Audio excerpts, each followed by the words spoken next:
Hello friends, welcome back to our YouTube channel Exam Dost. मैं प्रवीण कुमार आपका स्वागत करता हूं। तो दोस्तों, मौर्य काल जो है हम समाप्त कर चुके हैं। अब हम पढ़ेंगे मौर्योत्तर काल को।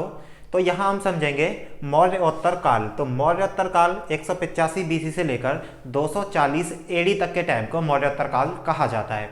मतलब मैं अगर आपको मोटे मोटे शब्दों में समझाऊं तो जब मौर्य वंश की समाप्त हो जाता है और गुप्त साम्राज्य के आने के जस्ट पहले तक, जब तक के काल को, इस बीच के काल को हम मौर्योत्तर काल के नाम से जानते हैं।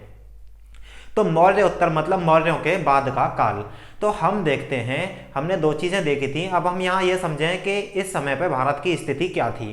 तो इस समय पे अगर भारत की स्थिति की मैं बात करूं तो जैसे कि हमने देखा था मौर्य साम्राज्य के पहले, जब मौर्य साम्राज्य का गठन होता है उससे पहले भी जो भारत पर शासन करते थे वह छोटे छोटे राजा थे। अब छोटे छोटे राजा थे और आपस में इनमें बनती नहीं थी। तो उससे पहले विदेशी आक्रमण हुए थे, मैंने आपको पढ़ाया था। तो विदेशी आक्रमण हुए थे ईरानी और फिर हुए थे यूनानी आक्रमण। अब क्योंकि मौर्य साम्राज्य एक शक्तिशाली शासक था, शक्तिशाली शासन था, यहाँ पर दो शक्तिशाली राजा हैं तो आप बिल्कुल ही देखते हो। जो था एक चंद्रगुप्त मौर्य और दूसरा था सम्राट अशोक।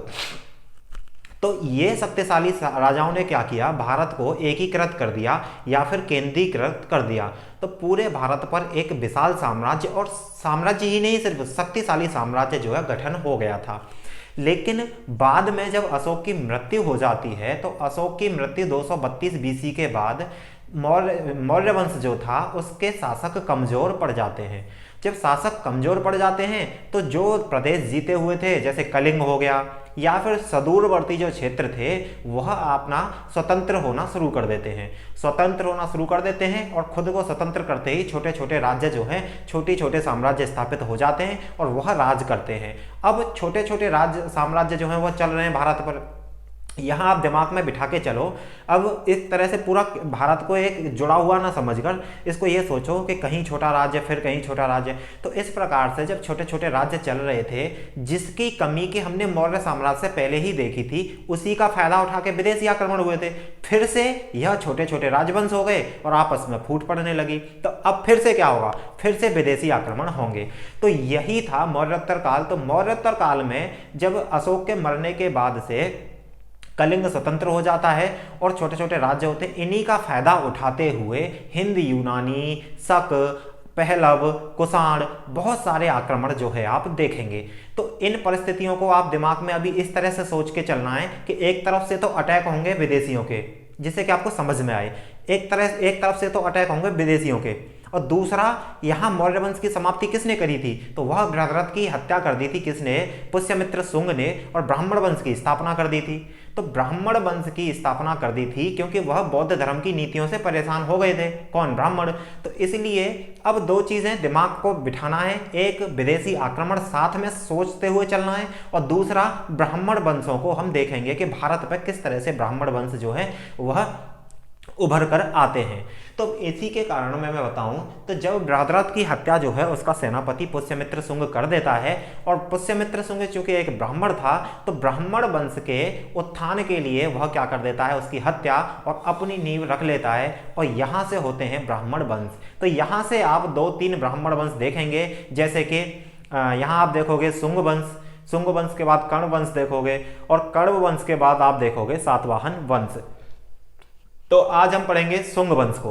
तो शुंग वंश की स्थापना या फिर इसका संस्थापक जो है पुष्यमित्र शुंग को माना जाता है। तो पुष्यमित्र शुंग इसके संस्थापक होते हैं, और पुष्यमित्र शुंग चूंकि ब्राह्मण जाति से थे तो यह जो वंश था यह ब्राह्मण वंश था। पुष्यमित्र शुंग की मैं बात करूं तो यहां तक जो राजधानी थी वह अब जो पाटलिपुत्र की सीमाएं थी, या फिर मैं कहूं तो मगध साम्राज्य की जो सीमाएं थी, जो कि दक्षिण तक यहां अफगानिस्तान और पाकिस्तान तक फैल गई थी, अब मौर्य वंश के टूटने के बाद वह सीमाएं सिकुड़ने लगी थी। तो वह सीमाएं सिकुड़ने लगी थी, राज्य स्वतंत्र हो गए थे, तो इनकी सीमाएं भी बहुत कम, इनका जो क्षेत्र था वह रह गया था। तो ऐसे में क्या करता है, पहली राजधानी पुष्यमित्र शुंग जो है उसी को बनाता है, पाटलिपुत्र को। लेकिन चूंकि उज्जैन प्रांत जो था, उज्जैन प्रांत से इसको यह खतरा था कि कहीं यह भी मेरे हाथ से ना निकल जाए और यह क्या है, स्वतंत्र ना हो जाए, इसलिए इसने दूसरी राजधानी जो थी पुष्यमित्र शुंग ने उज्जैन के एमपी में बनाई, और यह थी दूसरी राजधानी इसकी विदिशा में। तो इसने दूसरी राजधानी विदिशा एमपी को बनाया और पहली राजधानी कौन सी थी? पाटलिपुत्र। तो आप यहां से इसको याद रखेंगे। शुंग वंश के काल में ही होता क्या है, विदेशी आक्रमण होते हैं और विदेशी आक्रमण होते हैं हिंद यूनानी। इन आक्रमणों को मैं आपको बहुत डीप में पढ़ाऊंगा नेक्स्ट वीडियो में। अभी आप सिर्फ यहाँ इतना समझ के चलें कि जो पुष्यमित्र, क्योंकि हम आज ब्राह्मण वंश पढ़ेंगे, तो पुष्यमित्र शुंग के समय पर ही विदेशी आक्रमण होंगे और विदेशी आक्रमण जो थे वह थे हिंद यूनानी आक्रमण। तो हिंद यूनानी आक्रमणों में जो हिंद यूनानी थे उनकी दो शाखाएं थी भाई, देखो, एक थी यूक्रोडाइड शाखा और दूसरी थी डेमेट्रियस शाखा। डेमेट्रियस शाखा का हेड जो था वो डेमेट्रियस था और यूक्रेटाइड शाखा थी उसका हेड यूक्रेटाइड था। तो ऐसे में क्या होता है, जो डेमेट्रियस शाखा थी उसका संस्थापक डेमेट्रियस था, तो डेमेट्रियस ने ही आक्रमण कर दिया था पुष्यमित्र शुंग के शासन काल में, तो इसको भी पराजित कर दिया था पुष्यमित्र शुंग ने। उसके बाद क्या होता है, डेमेट्रियस शाखा का ही अगला शासक होता है मिनांडर। तो आपने सुना होगा मिनांडर, या फिर हमारे यहाँ की लेखों में उसको मिलिंद के नाम से जाना जाता है। तो मिलिंद जो था उसने भी भारत पर आक्रमण कर दिया था, हिंद यूनानी था मिलिंद, तो उसको भी पराजित किया था पुष्यमित्र शुंग ने। तो आप यहाँ अगर दिमाग में इतना बिठा के चलोगे, साथ में विदेशी आक्रमण, छोटे छोटे साम्राज्य और एक ब्राह्मण वंश, तो आपको समझ में आएगा। तो मिनांडर और डेमेट्रियस दोनों का जो आक्रमण हुआ था वो पुष्यमित्र शुंग के टाइम पर ही हुआ था और दोनों को पराजित कर दिया था किसने? पुष्यमित्र शुंग ने। अब चूंकि पुष्यमित्र शुंग ने ब्राह्मण वंश की स्थापना की थी, तो ब्राह्मण वंश के या फिर ब्राह्मण धर्म जो था उसके उत्थान के लिए इसने बहुत सारे काम किए थे। तो पहला काम जो किया था तो यह था, पुष्यमित्र शुंग ने 2 अश्वमेध यज्ञ करवाए थे। तो 2 अश्वमेध यज्ञ जो है करवाए थे, इसकी जानकारी हमें मिलती है अयोध्या के लेख से। तो अयोध्या में एक लेख है, उस पर लिखा गया है कि पुष्यमित्र शुंग ने ब्राह्मण धर्म के उत्थान के लिए 2 अश्वमेध यज्ञ जो है वह करवाए थे। और यह जो 2 अश्वमेध यज्ञ थे, इनका जो पुरोहित था, इन दोनों जो अश्वमेध यज्ञ थे इनका जो पुरोहित था वह था पतंजलि। तब पतंजलि जो था पाणिनि का शिष्य था और इसी ने क्या किया थे, यह एक मुनि था पतंजलि, इसी के माध्यम से पुष्यमित्र शुंग ने 2 अश्वमेध यज्ञ करवाए थे। तो यहाँ से प्रश्न पूछा गया है कई बार कि जो अश्वमेध यज्ञ जो है पुष्यमित्र शुंग ने करवाए थे उनका कौन मुनि था, तो वह था पुरोहित कौन? पतंजलि।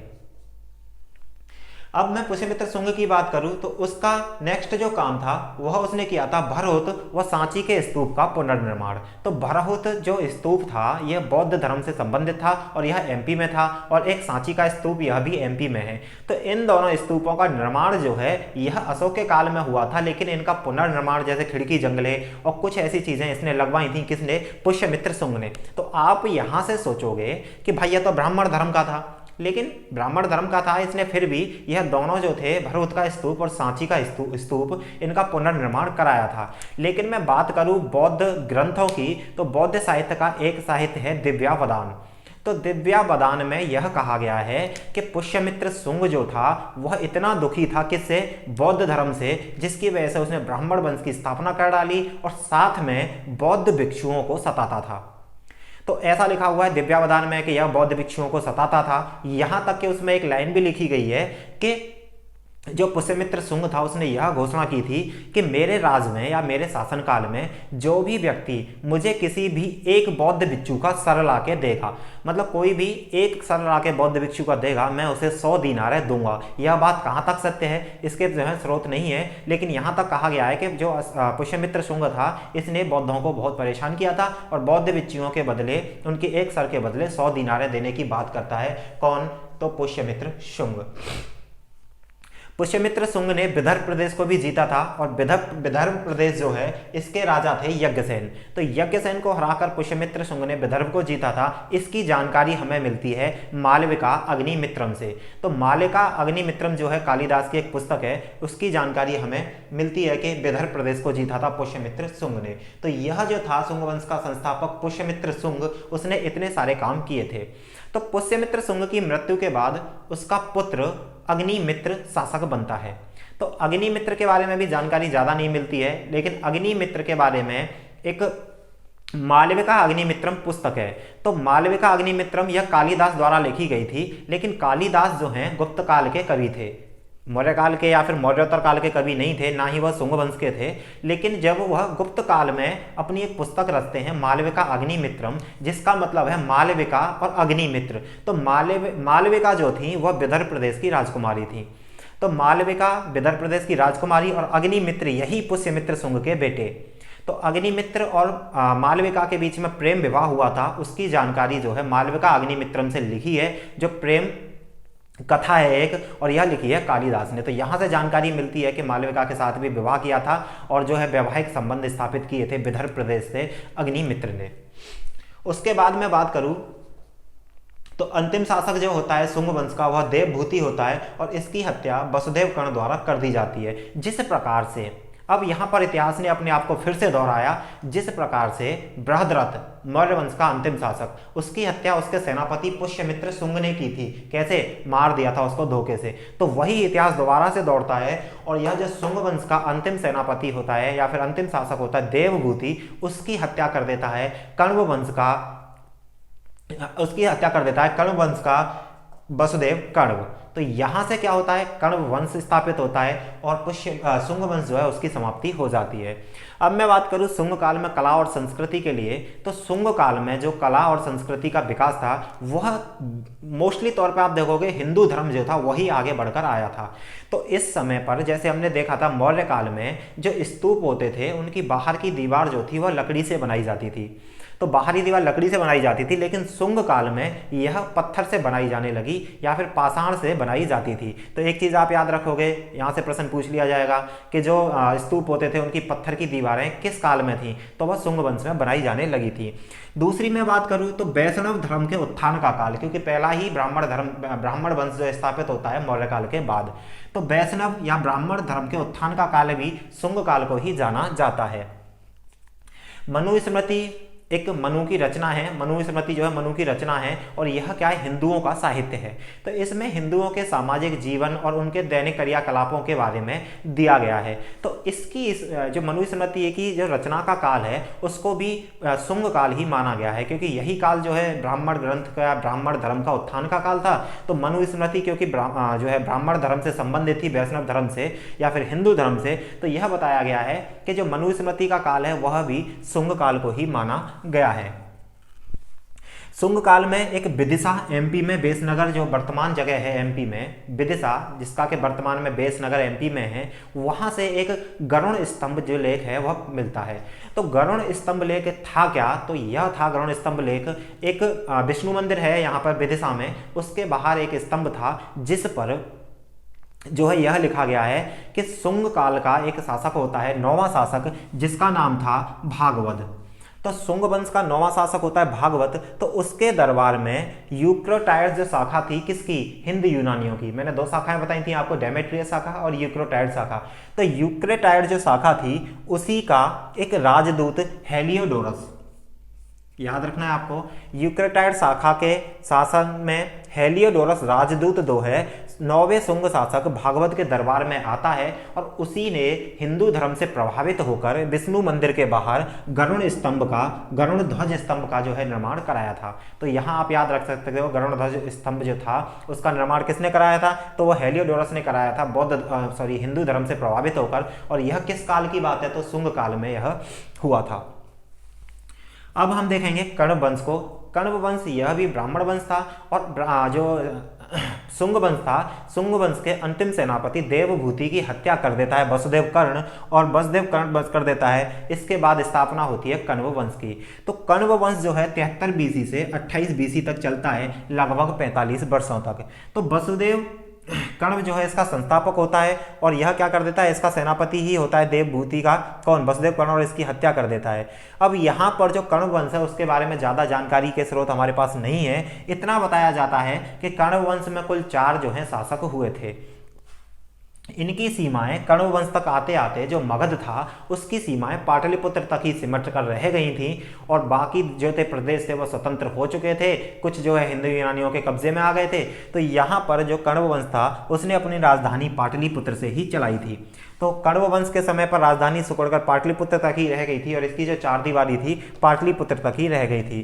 कण्व वंश का अंतिम शासक जो है सुशर्मा होता है और सुशर्मा की हत्या जो है सातवाहन वंश या फिर आंध्र सातवाहन वंश जो कि हिंदू वंश था या फिर ब्राह्मण वंश था, जो आंध्र प्रदेश और यह महाराष्ट्र वाले इलाके में, मैं कहूँ तो दक्षिण भारत में इसका उदय हुआ था। और इसी का एक शासक होता है सिमुक, और सिमुक ही क्या करता है, कण्व वंश के अंतिम शासक सुशर्मा की हत्या कर देता है और कब्जा लेता है किसको, पाटलिपुत्र को। तो यहाँ से सातवाहन वंश की नींव रखी जाएगी और यहाँ सातवाहन वंश जो है अब मगध पर शासन करेगा। तो नेक्स्ट वीडियो में हम सातवाहन वंश को पढ़ेंगे। उम्मीद करता हूँ आपको शुंग वंश और कण्व वंश जो है समझ में आए होंगे। अगर हमारा वीडियो अच्छा लगा हो तो चैनल को लाइक शेयर एंड सब्सक्राइब करें। Thank you.